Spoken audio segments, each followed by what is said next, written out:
Help Wanted 2 came out last week and is by far my favorite FNAF game of all time. It's just so very fun. I want to keep playing it. It's only been a week and I'm already at 25 hours on my Steam time. But we should do some theory crafting on the game before we really just lose ourselves in it. Like any other game in this franchise, we did get some answers of the lore, but mostly we just got a lot more questions. The majority of the plot of this game is unclear. Is it another in-universe VR game, or is it actually happening? Is our player actually doing these events, or are they going through old logs and memories? Actually, pause, back up, who is our player? That's the question I want to focus on for today, because I think I've got a pretty solid answer, and it even explains a lot of the timeline of FNAF in general. So, slices, put on your aprons, and let's bake ourselves a theory. And obviously, spoilers ahead. Let's start by prepping our ingredients. What does the game actually tell us about the player? Well, a lot actually, at least a lot for FNAF standards. Some of you folks might be new to this franchise, and if Security Breach is your first and/or only FNAF game, it might seem like we know almost nothing about our character in comparison to Gregory or Cassie. But keep in mind, besides Security Breach, 99% of FNAF protagonists go unnamed and undescribed. At least in this game, there are characters that actively describe us to our face. In fact, a lot of the animatronics we encounter talk to us and about us. But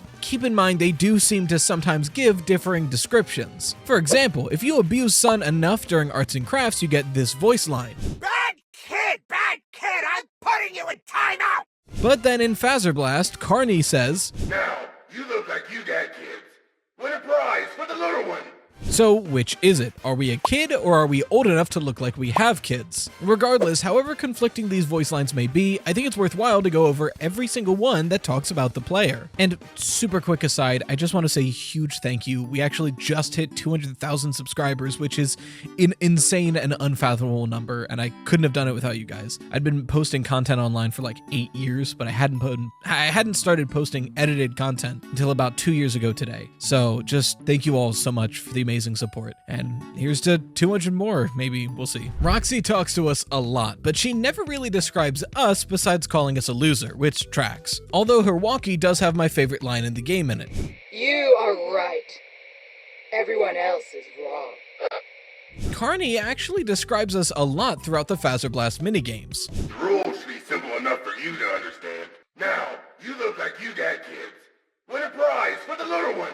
Had a feeling I'd be seeing your ugly mug again. You're here by yourself. How sad. So it seems like in this minigame, Carney is heckling us as an actual Carney would, but consistently talks to us as if we're an adult, assuming we know how things work, assuming we have kids, mentioning how it's sad that we're here alone, things like that. Head Chef actually gives us a big tip in food prep. Welcome to your new career in food service. It is a task so simple a human can do it. This is going in your personal file. This is coming out of your paycheck. Which would imply that we're human. It's worth mentioning because if we do have a personal file, then we're an employee at the Pizzaplex. Circus Baby is a bit tricky, specifically because occasionally when you start her minigame, she'll say this. When the lights go out, we pass the time by playing make-believe. Let's play Office. I will be the boss, and you will be the worker. So all the lines about you being a good employee and that you're working and clocking in and clocking out, they're kind of meaningless because they could just be Circus Baby playing pretend. However, as we're playing, she does say these lines. I feel bad for you. What makes you so special? I recognize you. Which is huge. After all, what makes you so special is a line that you're going to see a lot in this game, so it means something. It's very important. But specifically, I feel bad for you and I recognize you can only mean one of two things. Either our character has been to the sister location bunkers before, or we knew Elizabeth Afton when she was still alive. And if we knew Elizabeth Afton, we would have known the Aftons back in like the 80s. That might be what makes us so special, but hold off on that for now. In FNAF, we don't get many meaningful lines, but we get one very important one. On file signature accepted. Which means that whoever we're playing as, at least in FNAF, has an internal signature that's on file, meaning they work at the Pizzaplex or at least have official signature documents within it. In the carousel, Moon doesn't give us much, but he does reiterate the line, What makes you so special? Which is strange that it keeps coming up. And now, onto the big one. Our Queen Mystic Hippo gives us a lot of information. Roll the tape. You must help. Why are you here? here.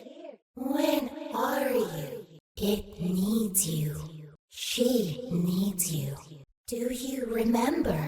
What makes you so special? The key is familiar to you. Do you ever look at your hands? I mean, really look at your hands.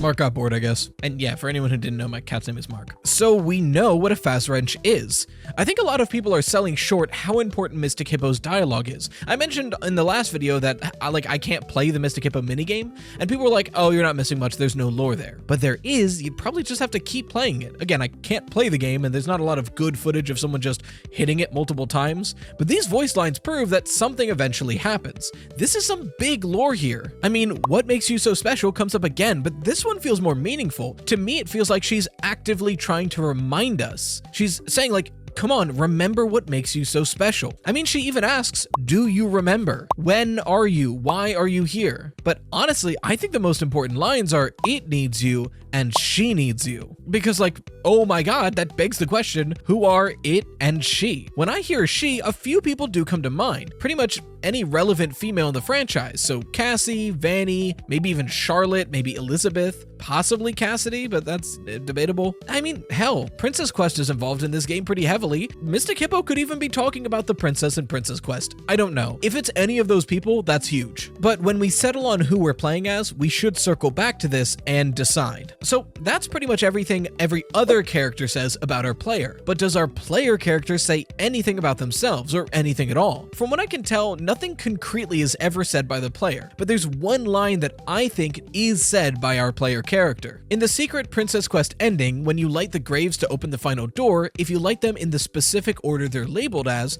you get a bonus trapdoor area with a chest in it. That chest has a body mask, and when received, it reads, "This looks familiar." No one else is in the room. I kind of assume that this is our character seeing the mask and saying that it looks familiar, which could imply that this text is our character saying it is a fair trade, but that's more debatable because there's another possible speaker here. I'm not going to waste any time here. I think we're playing as Cassie's dad, but that's not really a huge claim. A lot of people have been saying this on Twitter and Reddit, but why have they been saying it? Well, it just makes a lot of logical sense. The most recent FNAF release before Help Wanted 2 was the free DLC to Security Breach, Ruin. It's a really good little horror experience that gave a lot of people some more good faith in Steel Wool after the admitted blunder of Security Breach. In that DLC, we play as Cassie, a young girl who ventures into the Pizzaplex to rescue her friend Gregory, the player from Security Breach. Throughout the game, she makes a lot of references to her dad. When she picks up a Faz wrench, she notes that it looks just like his. Half the time when she gets Bonnie merchandise, she mentions that Bonnie was her dad's favorite and that he collected that stuff. We never get any concrete information about him, but the game practically begs us to wonder who this guy is. However, one of the major assumptions we can make about him is that he was a Faz technician. After all, if he had a Faz wrench, that would only make logical sense. And since Cassie was at the daycare a lot and had access to the Foxy log flume before it ever opened to the public, it could be explained by the fact that her father worked at the Pizzaplex. And if he was a Faz technician, then at some point he would have had this VA and an eye mask. At least the posters seem to imply that they are real technician masks, not just something that Vanny uses. All this in mind, the idea that somebody who really likes this franchise and worked at the Pizzaplex would be our protagonist for Help Wanted 2 makes a lot of sense. Even from a game planning standpoint, you have one game that sets up a mystery of some person we haven't met yet, and then the next game, you don't say it directly, but you imply that that's who we're playing as.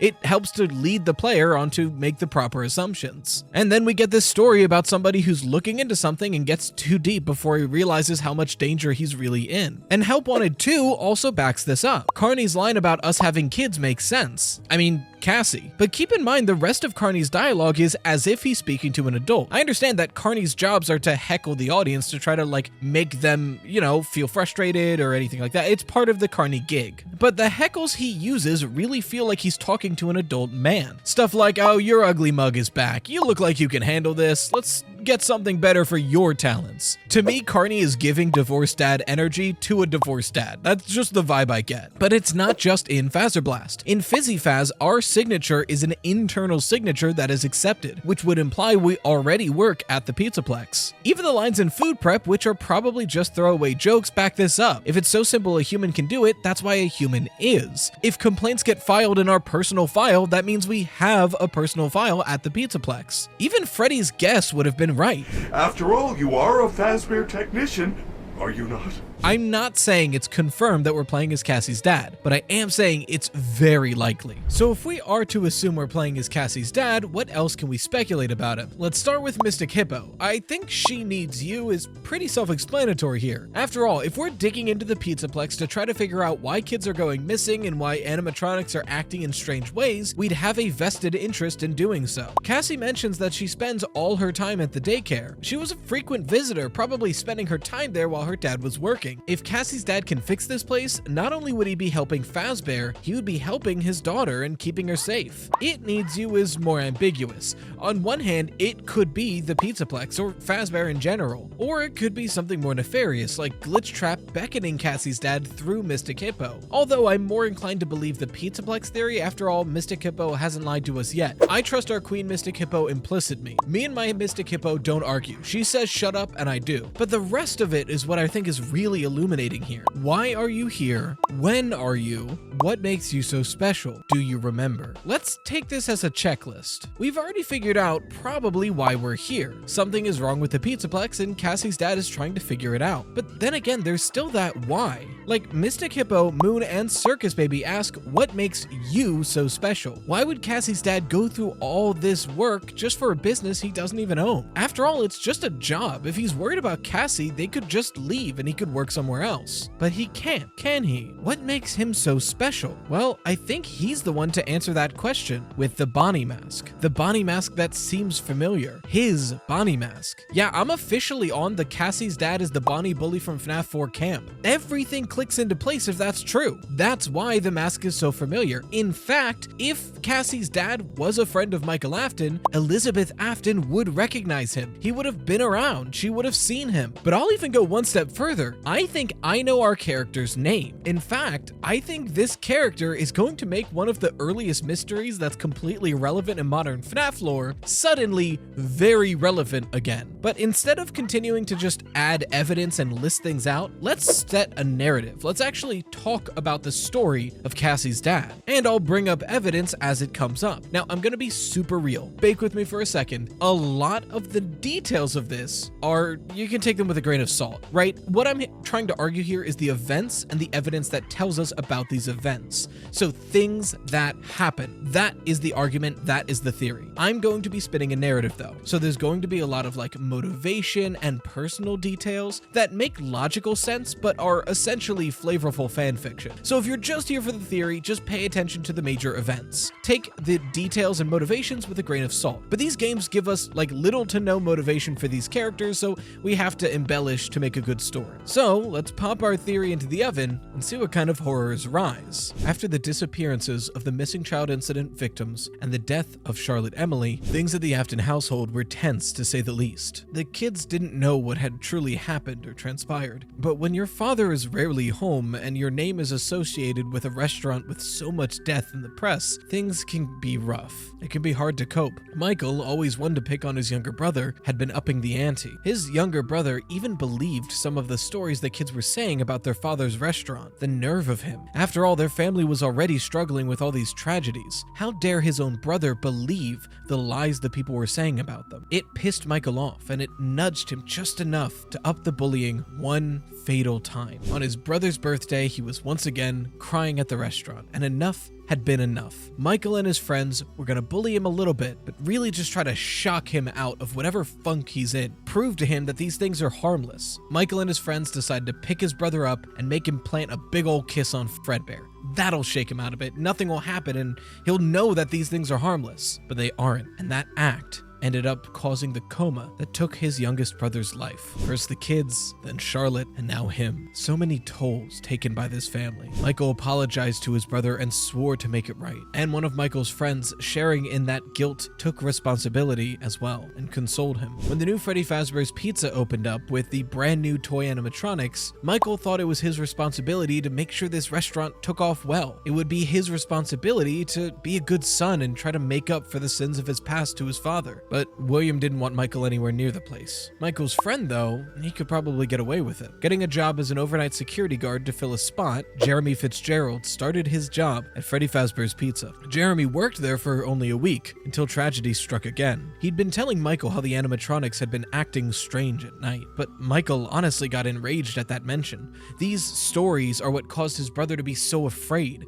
In part, they're the reason his brother died. And how Jeremy believes them too? Jeremy insisted he wasn't kidding, but it was too late. After another tragedy occurred at Freddy's, Jeremy was switched to the day shift for one party. And in that party, with the animatronics roaming around, one of them took a decisive bite in 1987, straight to the frontal lobe of Jeremy Fitzgerald, severely injuring him and taking away much of his memory, but not killing him. He survived, but couldn't remember much at all. He remembered how much he loved Freddy's, but his relationships, the people he knew, all gone and lost. Michael was dumbstruck. Were these stories actually real? Did he lose another friend to something he thought was a myth? He needed to find out, so he got a shift at Freddy's against his father's wishes under a fake name, Fritz Smith. And there he learned the truth. The bodies, the rumors, all of it. True. And in not believing Jeremy, again, the blood was partially on his hands. Having caused enough damage to Jeremy's life, Michael thought it would be best to leave him out of what happened next and hope that Jeremy can figure out on his own what is best to do. And Michael would go on to right those wrongs. Cut forward 30 years or so, Jeremy Fitzgerald has a good life. An eclectic man who loved all things Fazbear, and he collected a lot of Bonnie merchandise. He was his favorite. He'd watch their old cartoons, and he even got his daughter Cassie in on the obsession. Imagine the joy he must have felt when him and his daughter realized that a brand new mega pizzaplex was opening nearby. He'd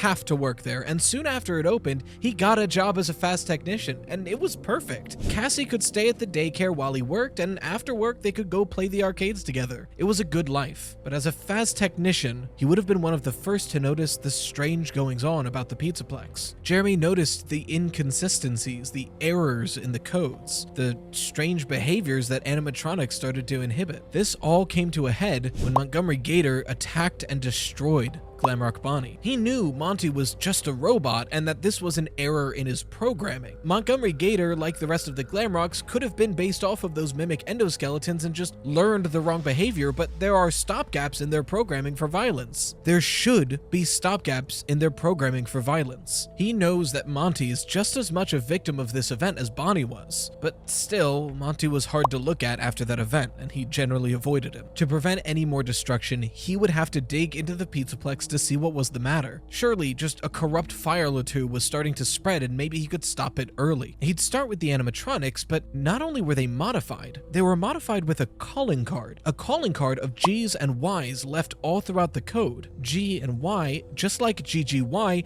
the arcade high scores all throughout the arcade machines. Maybe the arcade machines had something to do with it. Looking into the arcade machines, he started to notice that some of them were moving or being relocated without proper notification. Eventually, he stumbled upon Princess Quest. He'd follow these games, beating them, trying to prove himself worthy of whatever mystery they're hiding. And once he beat Princess Quest 3, he thought it was over, but using his Vanny mask, he could track that electrical signal. It was still leading somewhere a lot of electricity had been being drained under the Roxy Raceway. And when he went there, he found the FNAF 6 pizzeria. At this point, he should have notified someone, but he knew that he had to fix this. He didn't want to give up his job. This is the best job he's ever had in a franchise he loves, and he had to protect his own daughter too. The pizzaplex needed him, and so did she. But it was in that pizzeria that he began to learn what was really going on at the mega pizzaplex. In one timeline of events though, that's where Jeremy Fitzgerald's story ends. As his digging is continued, he's caught by Glitch Trap. Staff bots kill him, and whatever was left of his consciousness remains in the AR world he was adventuring in, eventually winding up in a mask bot styled after Bonnie, witnessing his own daughter begin down the rabbit hole that ended his life. But that's not the only possible way that his story ends. Not if Glitch Trap recognizes the empty space in Jeremy's head, the missing memories left from the bite of 87. As Jeremy digs through the logs and files of that monitor, not only does he see records and his own memories of working at the pizzaplex, but he even sees what Michael Afton had gone through.